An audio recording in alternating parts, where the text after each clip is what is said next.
Hello everyone! Welcome back again to my channel. So mga kasukay, mga kalingap, ito, panoorin natin itong mga kasagutan ni Papa Joms about dito na yung pag-aakusa na meron daw girlfriend, itong si Kalingap Jomar. Totoo kaya to mga kalingap? At dito mapapanood natin kung paano o gaano ka-sweet silang dalawa ni Carla.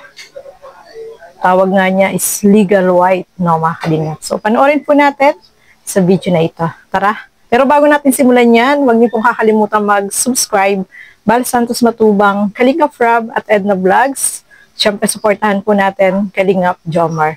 At ang inyong lingkod, Gandang Emmy. Sa mga hindi pa po nakapag-subscribe, please subscribe and please hit the notification bell para lagi po kayong updated sa aking mga ina-upload na mga reaction video. So, eto, panoorin po natin ano kaya ang masasabi ni Papa Joms. Tara! Magalit na galit sila sa iyo, Joms. Di ko rin po alam. Actually, di ko rin po talaga. Wala na, ewan ko kung sinong nagalit po. Tabog daw sa'yo about sa girlfriend mo. Kanino kay Carla? Kanino po ba? Kasi wala akong ibang iniisip na babae talaga, guys. Like, sige. Di ko po alam kung kanino galing. Ayoko din naman pong mag-assume kung kanino galing. Ayoko din naman pong magtiwala din agad kung kani-kanino. Anyway, kaya na po natin yan. Tawag niyan, kung sinong iniisip nyo na may iba akong babae. Like, what? Pa ako? Di ko alam kung bakit.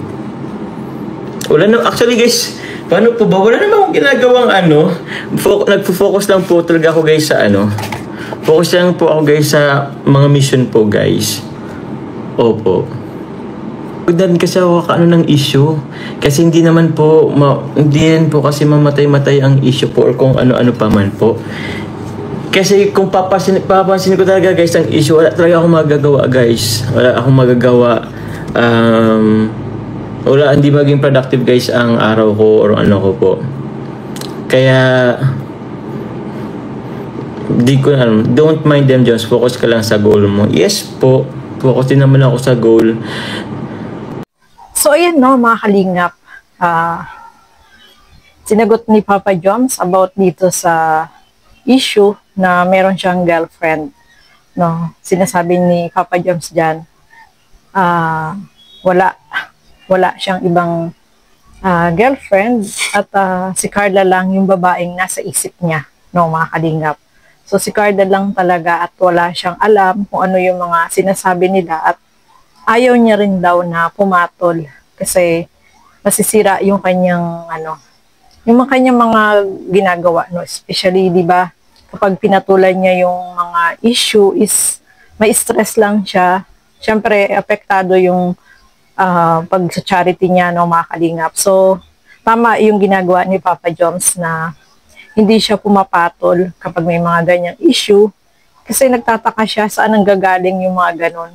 At saka bakit may mga taong galit kay Papa Joms, no mga kalingap. Samantalang alam naman po natin na si Papa Joms is more on pag-charity kasama nila Kalingap Rob sa mga mission. So talagang siya, wala siyang ibang iniisip kundi tumulong at syempre sa mga mission na ginagawa nila. At about sa girlfriend naman po, no mga kalingap, sabi niya is si Carla lang ang babae sa buhay niya, no? Walang iba.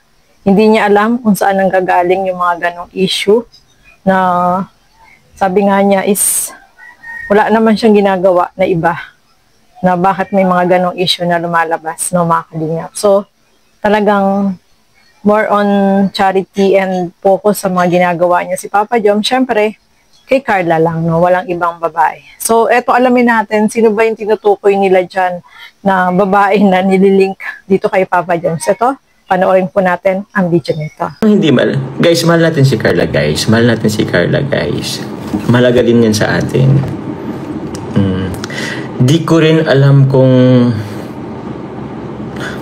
anyway, pinangalan ng girlfriend mo, sino daw? A.R. Garcia, naku po. hindi ko pa ngayon nakikita in person, guys. Guys, kung ano yun dito, nag-comment po yun dito, si R.A. Garcia. Ang alam ko po, Team Kalingap, ano rin po siya sa Kalingap eh. Walang clue. Di ko nga rin bro, alam kung anong walang clue. Ang hirap, wala lang. Anyway, ayoko na lang pansinin. Nakakalungkot lang na ang bilis maniwala ng ibang mga tao. Hayaan mo na siya. Oo nga po, hinahayaan ko lang din po. Nag-alam guys kung saan ako saan na ba ako lulugar din talaga. Kaya, ano daw Kuya Jens? Wala na bash kaya gawa na lang fake news. Opo. Actually, di ko din alam guys kasi araw-araw naman ako araw-araw naman akong ina-issue ng babae kaya wala naman na yun sa akin. Wala. Di ko rin alam. So, yun mga kasukay, mga kalingap, no? Sabi nga ni Papa Joms dyan is mahalaga sa kanya si Carla. At syempre, sino ba yung inilink dito kay Papa Joms? Nabanggit dyan itong si R.A. Garcia. Sabi ni Papa Joms, minsan lang na pumasok sa kanyang live, itong si R.A. Garcia, at nag-comment, yung mga ibang tao daw is agad naniniwala, no? Siyempre, yung iba naniniwala agad na sabi nga ni Papa Joms, si R.A. Garcia, hindi niya kilala ng personal. Although na si R.A. Garcia po is, di ba, nagsusupport siya sa Kalingap, no? Pero sabi nga ni Papa Joms, hindi niya kilala ng personal itong si R.A. Garcia. At grabe naman. Yung mga taong nakikinig agad sa mga sabi-sabi na wala namang katotohanan, no? Fake news. Sabi nga ni Papa Joms, wag po tayong maniwala sa mga sabi-sabi, no? Kung may mga ganong nagmamarites o naririnig tayo, ayan nga, si Papa Joms na mismo yung nagsabi na hindi niya kilala ng personal itong si R.A. Garcia. So, ituloy pa po natin. Kung ano man po nakarating sa akin, hindi naman po ako galit. Hindi naman po ako magagalit po kasi hindi ko naman po kilala personally ang mga tao po. Parang ganun. Carla, the legal wife or the real one. Tita Jenny. Sorry, I love you. Good night. O, ayan na ha. I love you too. Sorry, I love you. Good night. So, ayan po, mga kasukay, mga kalingap. Hindi rin daw alam ni Papa Joms kung saan ang gagaling yung mga ganon. At hindi niya rin kilala yung mga nagsasabi ng mga ganon. No, fake news po yan, no? Wag po tayong maniwala. Kahit si Papa Joms ay hindi niya rin alam bakit may mga ganon na nangyayari na mga sinasabi against sa kanya. At ang nakakatuwa ito sa live ni Papa Joms is nandoon si Carla, pumasok si Carla at nag-voice message siya. Narinig nyo naman po, no, yung voice message ni Carla. So, nakakatuwa na talagang silang dalawa, kahit na marami yung sumisira sa kanila, is mas lalong nagiging mas matibay po yung kanilang samahan, no, mga kalingap. Huwag po tayo basta-basta maniniwala sa mga sabi-sabi lang. Huwag po tayong makikinig kung ano man yung sinasabi nila na hindi mga fake news, no, mga kalingap. Basta dito lang tayo, focus lang tayo dito sa Jomcar, no, mga kalingap. Kasi alam natin na si Kalingap Jomar ay wala naman pong ibang babae yan, kundi si Carla lang. At ayan, narinig nyo naman po yung pag-I love you, yung pag-sorry ni Carla at pag-I love you niya, no, dito kay Papa Joms. At syempre, yung pagsagot ni Papa Joms ng I love you too, no, mga kalingap. So, I hope na happy po tayong lahat, mga kalingap, at huwag tayong mag-isip ng mga negatibo, no.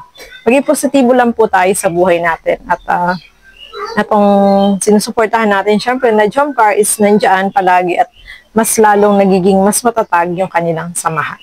So, ayan, hanggang dito na lamang po muna. Maraming salamat po sa inyong walang sawang panonood at pagsuporta dito sa aking mga ginagawang reaction video. Hanggang dito na lamang po muna. Keep safe everyone. Thank you for watching. Mabuhay po tayong lahat. Bye-bye!